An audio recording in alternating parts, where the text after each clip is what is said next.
हेमंत सरकार के budget management fail है, सरकार बिल्कुल सेफ नहीं है। इसका स्थिति खराब और विदेश जाके डोल पीट रहा है। इसके पास में कोई विजन नहीं है। पेपर लीक नहीं हो, चापड़ अभियान चला है। किसी के आंख में सुरमा, किसी के आंख में काजल, किसी को एबीसीडी नहीं मालूम है। नमस्कार, मैं हूं सूरज कुमार और आप देख रहे हैं टीवी 45 न्यूज। इस वक्त टीवी 45 के जो हेड ऑफिस है, न्यूज चैनल का जो ऑफिस है, इस ऑफिस में झारखंड के पूर्व मुख्यमंत्री मधु कोड़ा जी आए हुए हैं। भाजपा के कद्दावर नेता भी हैं। झारखंड के मुख्यमंत्री रहते हुए उन्होंने कई बड़े काम किए हैं, कई योजनाएं इन्होंने धरातल पर उतारा है। सीधे हम जुड़ते हैं मधु कोड़ा जी से। मधु कोड़ा जी, आज पहली बार टीवी 45 के कार्यालय में आने का मौका आपको मिला है, क्या कुछ कहेंगे, पहले ये बताएं। तो सूरज जी, टीवी 45 न्यूज चैनल के इस हेड ऑफिस में आकर के ऐसा मुझे बहुत अच्छा लग रहा है।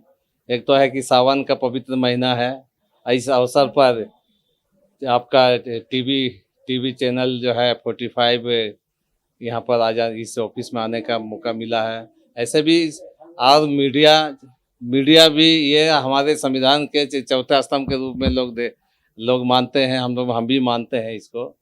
अब चाहते हैं कि समाज को सही दिशा देने में, समाज को जागरूक करने में या टीवी 45 न्यूज चैनल हम समझते हैं कि मील का पत्थर साबित होगा। अपने दफ्तर घुमा, सारे लोगों से मिला, बहुत अच्छा लगा। सभी हमारे यहाँ पे जितने भी स्टाफ हैं, यहाँ पर न्यूज रूम के हैं, चाहे कि और भी हैं, यहाँ पर न्यूज स्टाफ हैं कि जो कर्मी हैं, उन लोग से मिलकर बहुत अच्छा, काफ़ी व्यवहारिक हैं और काफ़ी संजीदगी के साथ में उन्होंने मिला। मुझे भी मिलने का मौका मिला और उन लोग का अपना अनुभव बोले सुने, हमको भी कुछ नया कुछ सीखने को मिला उन लोगों से कि भाई किस पर। हाँ, चमन चैनल हेड हमारे मनमोहन सिंह जी से भी हमारी मुलाकात यहाँ पर हुई इस हेड ऑफिस में। तो हमारी शुभकामनाएं है कि आज टीवी 45 न्यूज चैनल के माध्यम से समाज को एक नई दिशा मिलेगा, है ना, कि यहाँ पर जो भी लोगों का एक ही है, जो लोगों का जागरूक करने में जो एक उम्मीद है, उस पर खरा उतरेगी। 13 तारीख को हमारे चैनल का रिलॉन्चिंग है, क्या ये बहुत खुशी की बात है। आप 13 अगस्त 2026 को टीवी न्यूज चैनल 45 का यहाँ पर उसका इनॉग्रेशन होने वाला है, उसका उद्घाटन होने वाले हैं। ये बड़ी खुशी की बात है। हम चाहेंगे कि यहाँ आपका दर्शक, ये जो हमारे टीवी 45 न्यूज चैनल के दर्शकों को, हम सभी लोगों को इसके माध्यम से हम शुभकामनाएं देते हैं कि यह न्यूज चैनल बेहतर आगे हम समझ से आए करके। सर, पॉलिटिकल खबर की ओर आते हैं। सर, अभी जिस तरह से झारखंड में हेमंत सोरेन की सरकार चढ़ी है, 5 साल का कार्यकाल उन्होंने पूरा किया, अभी लगभग 2 साल का जो कार्यकाल है उन्होंने पूरा कर लिया, लगभग 2.5 साल बचे हैं इस सरकार के। आप बतौर मुख्यमंत्री रहे हैं, आपको क्या लगता है कि जब आपके कार्यकाल में जो काम हुए थे और ये सरकार के 7.5 साल का कार्यकाल, दोनों में कितना फर्क है? या फिर इससे पहले रघुवर दास की सरकार थी 5 साल की, कितना काम आपकी बीजेपी की सरकार में हुए हैं और कितना काम इसे आप धरातल पर देख रहे हैं? बिल्कुल है कि हेमंत सरकार की ये हम समझते हैं तीसरा या चौथा बार उनका मुख्यमंत्री के रूप में इस राज्य को सेवा करने का मौका मिल रहा है। और जिस प्रकार से अभी एक उम्मीद और आशाएं थी नौजवानों का, ग्रामीणों का, लोगों का कि हमें यहाँ पर एक बेहतर तरीके से जेएमएम की सरकार आएंगी, हेमंत सरकार आएगा, अबू सरकार आएगा, आदिवासियों की सरकार बनेगा तो हमारा जीवन सुधार हो जाएगा, हमारा जीवन भविष्य उज्जवल हो जाएगा। ये कहीं ना कहीं दिखाई नहीं दे रहा है। इसलिए हम कह रहे हैं कि इसका बजट में जो मैनेजमेंट फेल है, हेमंत सरकार की बजट मैनेजमेंट फेल है। जितना जो भी विकास का योजना है केवल घोषणा मत रह गया है। आप देख लीजिए, उनके पास में अभी कर्मचारी को वेतन देने के लिए पैसा नहीं है। हमारे जितना स्टाफ है सकरैया सेक्रेटेरिएट का जो भी कॉन्ट्रैक्ट में, उसको 4, 5, 6 महीना से वेतन नहीं है। आंगनबाड़ियों को 6 महीने से वेतन नहीं मिल रहा है। तो ये बड़े अराजकता की स्थिति आ गया है। इसलिए इनका जो बजटीय जो प्रबंधन है बिल्कुल फेल है। रेवेन्यू आ नहीं रहा है, उस रेवेन्यू जनरेट करने के लिए ये कोई कार्य योजना नहीं है, तो पैसा आएगा कहाँ से? पैसा जब राजकोषीय में नहीं आएगा तो स्वाभाविक है कि जितना जो योजना है, जितना भी जो विकास का योजना है वो ठप पड़ेगा, आज ठप पड़ गया है। तो यही वजह है कि हेमंत सरकार केवल घोषणा पर टिका हुआ है, घोषणा करके ही लोगों को इस सब्जबाग दिखा रहा है कि हम आपको बहुत विकास कर देंगे, बहुत आपको यहाँ पर ये कर देंगे, उज्जवल भविष्य करवा देंगे। ये कहते हैं कि अब वह सरकार है, युवाओं की सरकार है। मैं भी युवा हूं और युवाओं को लेकर मैं बहुत अच्छा काम कर रहा हूं, लेकिन आज के तारीख में जेएनजी बन गई है राजधानी रांची। जो युवा है वो आंदोलन में उतर गए हैं। जेपीएससी का मामला हो, जेएसएससी का मामला हो, सीजीएल का मामला हो, आज लगभग 10 दिन उनके आंदोलन के हो रहे हैं। सरकार अभी तक शुद्ध नहीं ली है। उनका कहना है कि जो भी अभी तक पेपर जो अभी तक एग्जाम हुए हैं उस एग्जाम में बहुत सारी गड़बड़ियां हैं, खामियां हैं। अब युवा सड़क पर हैं, अब वो धरना दे रहे हैं। तो क्या लगता है कि भारतीय जनता पार्टी उन युवाओं के साथ है? तो देखिए, इसमें जो भी इंडी गठबंधन के हैं, चाहे सेंट्रल में है वहाँ पर इंडी गठबंधन के, चाहे यहाँ झारखंड में है इंडी गठबंधन के, यहाँ तो उनकी सरकार है, राज्य सरकार है, हेमंत सोरेन उसका मुख्यमंत्री है। तो जिस विषय को जेएनजी की मांग है, अभी सबसे बड़ा ज्वलंत मुद्दा क्या है यहाँ पर कि जेएनजी का जो भी परीक्षाएं हैं, जो पेपर लीक हो रहे हैं, उस पेपर लीक को लेकर के आज जयपाल सिंह स्टेडियम में हजारों के हजार स्टूडेंट वहाँ पर आज इस मांग को लेकर के है कि यहाँ पर जो पेपर लीक हो रहे हैं उसकी जांच होना चाहिए। पेपर लीक नहीं हो इसके लिए एक सिस्टम का डेवलपमेंट होना चाहिए, सिस्टम बनाना चाहिए, पुख्ता एकदम इंतजाम करना चाहिए। आज जो लोग दोषी है उसके ऊपर कार्रवाई होना चाहिए। हेमंत सरकार क्या कर रही है कि आप देखे होंगे, जांच के नाम पर सीआईडी को दे दिया। सीआईडी तो उसका कठपुतला है, राज्य सरकार का कठपुतला है। कई एक इससे पहले भी जेपीसी चाहे जेएसएससी का जो पेपर लीक हुआ यहाँ पर दे दिया गया कि सीआईडी को जांच दे दिया गया। और भी बहुत सारे विभाग का जो करप्शन के मामले हैं, जो भी घोटाला के मामले हैं, वो सीआईडी को दे दिया गया। क्या हुआ, शराब का घोटाला आप देखे होंगे, वहाँ पर हजारों करोड़ का यह घोटाला वहाँ पर सीआईडी को दे दिया गया।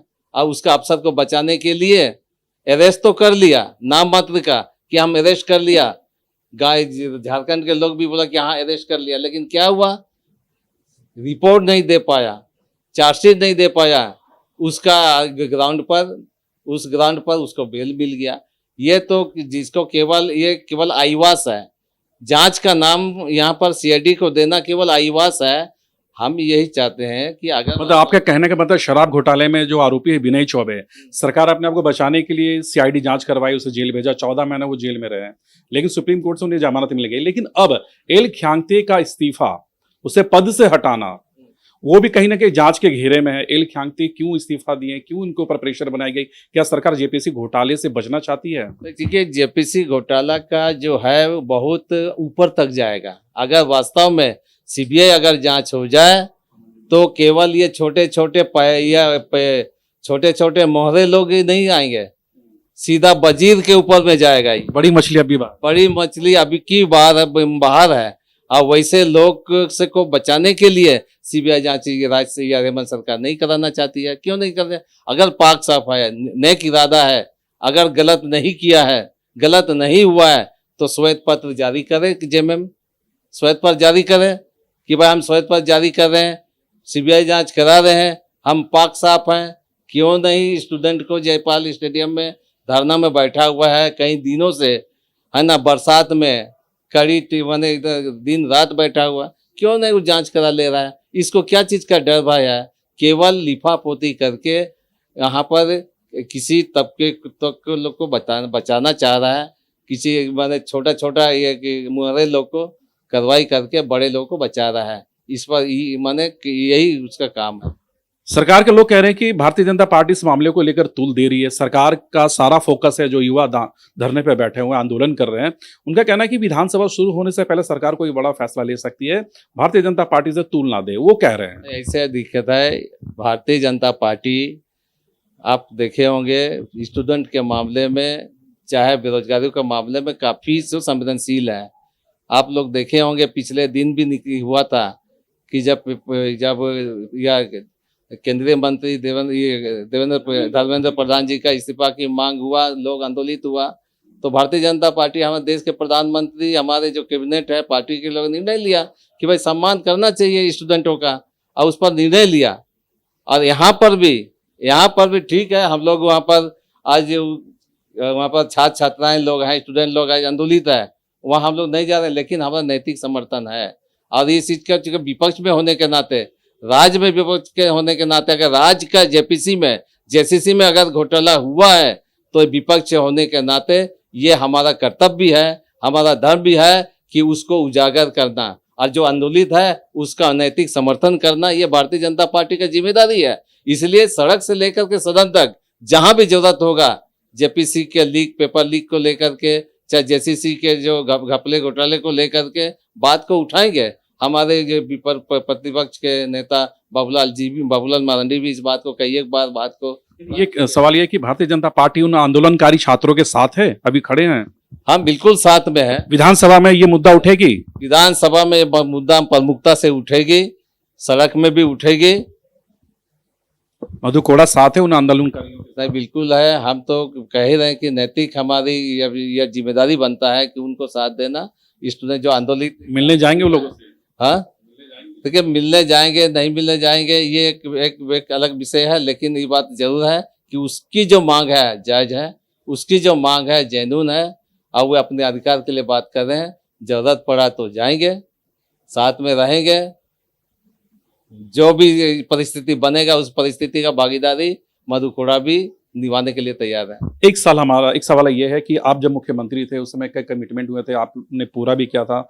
रघुवर दास की सरकार में भी कई कमिटमेंट हुए थे, वो भी पूरा हुआ था। लेकिन झारखंड सरकार की जो महत्वाकांक्षी योजना है मैया सम्मान योजना, स्टार्टिंग में कहा गया था 55 लाख महिलाओं को इसका लाभ मिल रहा है, लेकिन जब दूसरी बार इनकी सरकार आई तो कई लाख महिलाओं का नाम काट दिया गया।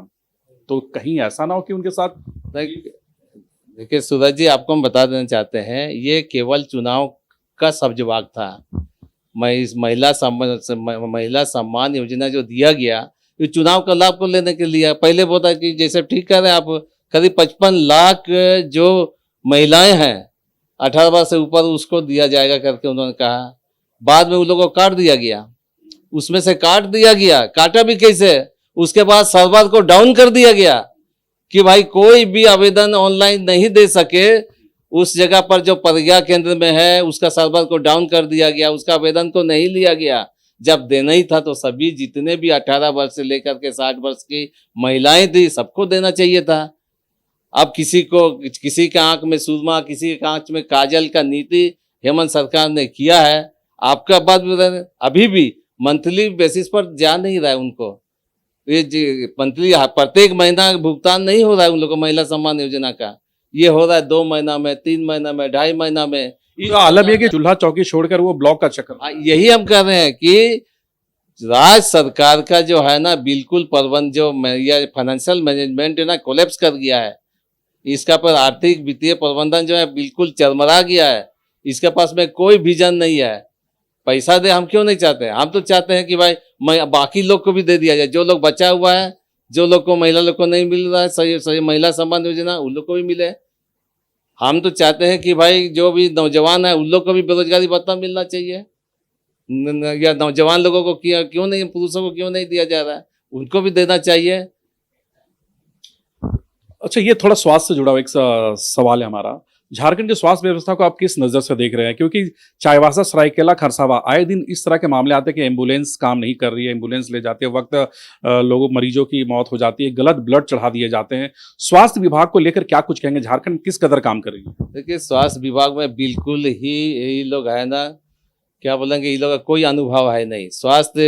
स्वास्थ्य विभाग का मंत्री को ऐसे मंत्री को बना दिया गया जिसको ABCD नहीं मालूम है स्वास्थ्य के बारे में। केवल अपना तगमा लगा दिया है, डॉक्टर इरफान अंसारी लगा दिया है, लेकिन काम उसका डॉक्टरी का नहीं है। वो केवल जोकरी करता है, कॉमेडियन है, जोकरी करता है। एक सर्कस में एक जोकर है ना, हेमंत सरकार के सर्कस में एक जोकर है। और ये जो स्वास्थ्य विभाग की बात कर रहे हैं, हम लोग का देखो राजनगर में एक गर्भवती महिला का वहाँ पर क्या बोलते हैं कि टॉर्च बत्ती में ऑपरेशन करते करते उसका बच्चे के भी जान ले लिया और उसकी माँ का भी जान ले लिया। वही हालात है चाईबासा का, देख लीजिए। वहाँ पर जो सिकल सेल वाले जो बीमारी के बच्चे थे, एचआईवी वाले लोग को ब्लड एचआईवी वाला को चढ़ा दिया गया। उसी प्रकार के गोइलकेरा में जाइए, गोइलकेरा में वहाँ पर गलत उसको सेलाइन चढ़ा दिया गया और वो है एकदम सीरियस हो गया। डॉक्टर आज सभी जगह में है नहीं, दवाई मिल नहीं रहा है। कहीं पर देखिएगा कि जाकर के देख लीजिए अभी भी आज ये पूरा झारखंड मलेरिया जोन से लोग ये पीड़ित है। आज डॉक्टर नहीं है, मच्छरदानी भी नहीं बांटा जा रहा है, दवा नहीं मिल रही है। तो स्वास्थ्य एक बहुत जरूरी जीवन रक्षक ये चीज है, एक मतलब चीज है और इस पर राज्य सरकार का कोई भी ध्यान नहीं है।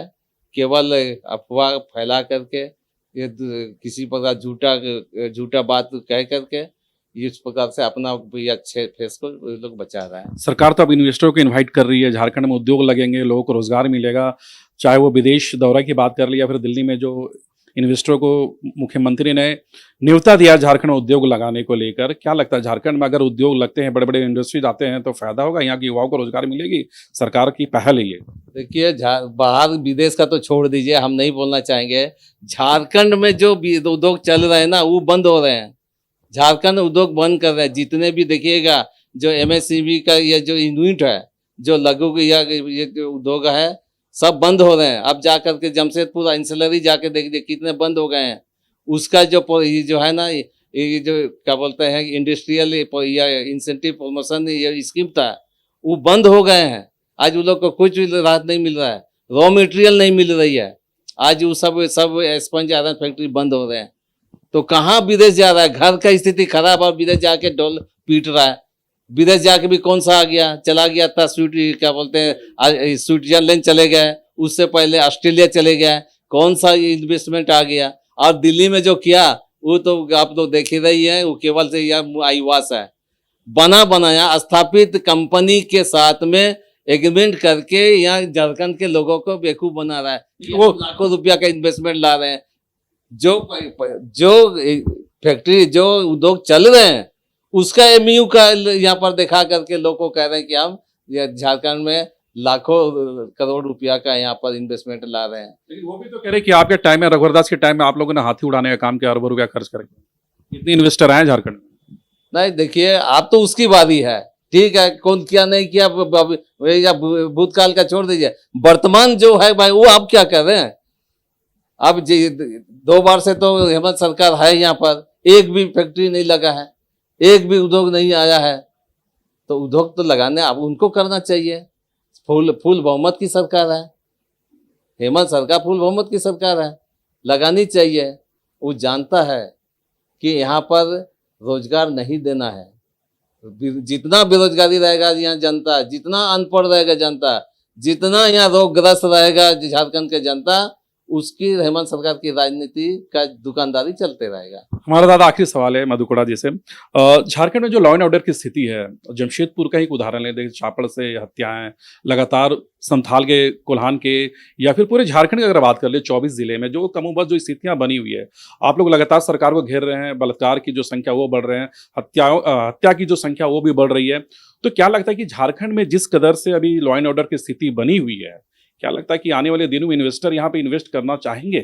बिल्कुल यहाँ नहीं। यहाँ की जनता कितनी सेफ है, आपको क्या लग रहा है? यहाँ की जनता बिल्कुल सेफ नहीं है। अब देखे होंगे कि कई एक जगह हम बहनों के साथ में बलात्कारी हुआ, बहनों को यहाँ पर महिलाओं को टुकड़े टुकड़े करके फेंक दिया गया।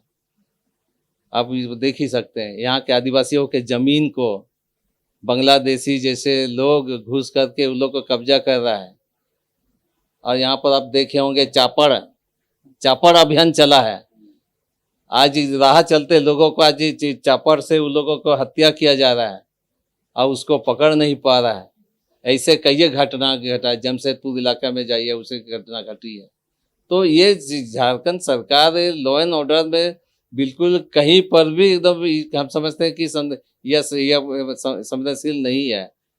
छीन चिंता हर बार हो रहे हैं यहाँ पर, कई एक समय कई जगह हो रहा है। राह चलते चैन चिंता ही हो रही है। यहाँ पर डकैती हो रहा है, दिन दहाड़े बैंकों का डकैती हो रहा है। तो ये सब कौन करेगा? यहाँ के केवल है ट्रांसफर पोस्टिंग का उद्योग धंधा चालू है। कौन थाना में कितना देना है, किसको जाना है, कौन जिला में किस एसपी को भेजना है, कितना माने उसका बोली लगानी है।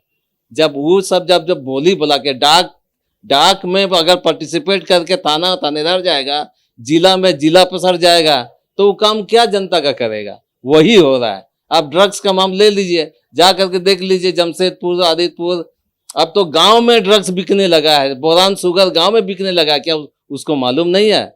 थानेदार को मालूम नहीं है, एसपी को मालूम नहीं है ड्रग्स के कैसे यहाँ पर फैल रहा है। पेडलर कौन है? ड्रग्स लाने वाला पेडलर कौन है? आप देख सकते हैं। आपकी सरकार में ये सब थी जब आपके भी कार्यकाल थे यहाँ पे झारखंड में? नहीं तो चूंकि आप सामने नजर आ रहा है तो स्वाभाविक रूप से बढ़ी है, ऐसे नहीं कि नहीं बढ़ा है। कार्रवाई भी हुआ है, उस समय कई एक लोगों को कार्रवाई किया गया है। चलिए, झारखंड के पूर्व मुख्यमंत्री हैं और बीजेपी के वरिष्ठ नेता हैं। फिलहाल ये अभी राजधानी रांची में हैं। खुल के इन्होंने कहा कि जिस तरह से जेपीएससी मामले को लेकर जो युवा सड़क पर है, उनका पूरा समर्थन भारतीय जनता पार्टी का है। बहुत जल्द ये सभी जो पार्टी के बड़े नेता हैं वो आंदोलनकारियों से मुलाकात करेंगे और लगातार बेबाकी से भारतीय जनता पार्टी जेपीएससी हो, सीजीएल हो या फिर अन्य मुद्दे हो, पेपर लीक का मामला हो, लगातार ये बेबाकी से उठाते रहे हैं। अपने वीडियो जर्नलिस्ट पिंटू के साथ सूरज, TV45 रांची।